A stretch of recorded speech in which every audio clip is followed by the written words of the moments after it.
Belle journée à toutes et à tous et bienvenue dans cette nouvelle vidéo de la série Vite un livre où je vous parle rapidement d'un ouvrage.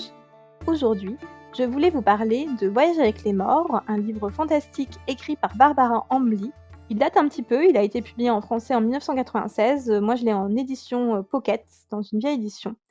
Je pense qu'il doit se trouver d'occasion sur le net si ça vous intéresse. C'est un roman qui a remporté en 1996 le prix Lord Ruthven, récompensant les meilleurs ouvrages de vampires. À l'aube de la Première Guerre mondiale, James Asher croit avoir laissé derrière lui ses années d'espionnage international pour le confort de ses cours à l'université et de sa vie conjugale avec la savante Lydia, médecin et rat de bibliothèque. Alors qu'il se rend à l'enterrement d'un cousin, il surprend une étonnante rencontre à la gare de Londres. L'un de ses anciens ennemis, un noble hongrois, discute avec l'une des créatures de la nuit anglaise, Ernchester, comte et vampire. James ne peut s'empêcher de les suivre. Il craint pour la sûreté de son pays si jamais l'un des vampires s'alliait à une puissance ennemie. Sa femme Lydia, amie des suffragettes et femme intrépide, n'hésite pas non plus à se lancer à sa rescousse, avec l'aide d'un autre vampire londonien, le mystérieux Isidro. Et maintenant, voilà mon avis. Cet ouvrage est le deuxième tome d'une série d'aventures indépendantes mettant en scène James Asher, mais il n'est pas du tout nécessaire d'avoir lu les autres tomes pour se plonger dans celui-ci. Le titre de ce roman est loin d'être usurpé. De Londres à Constantinople, Barbara Ambly nous entraîne dans une course contre la montre à travers l'Europe, en compagnie ou à la poursuite des vampires.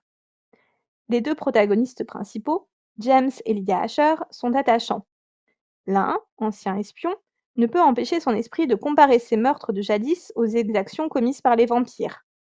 Son voyage se double d'un cheminement moral sur ses actions passées, y compris sur ses précédentes relations sentimentales. L'autre, jeune femme se voulant indépendante mais ne suivant absolument pas l'actualité, va devoir apprendre à s'appuyer sur d'autres personnes pour naviguer dans le jeu mouvant des alliances politiques. Les personnages secondaires ont également leur propre fardeau à porter, leur propre transformation à vivre, ce qui les rend paradoxalement plus vivants. Les villes traversées sont également très incarnées, si on peut dire ça comme ça. On aimerait prendre un café avec les héros à Vienne et on croirait presque parcourir les rues de Constantinople en tournant les pages. Je regrette juste que ces passages, quelque peu suspendus en dehors de l'intrigue, n'aient pas été plus nombreux. Le rythme est assez soutenu en fait, comme le veut une course-poursuite, et l'action est donc au rendez-vous, ce qui laisse moins de place à ce genre de passage plus descriptif et introspectif. Si vous aimez les vampires, les courses-poursuites, l'espionnage, Voyage avec les morts pourrait vous plaire. J'espère que cette présentation vous a plu. Je vous souhaite à nouveau une belle journée et de très bonnes lectures.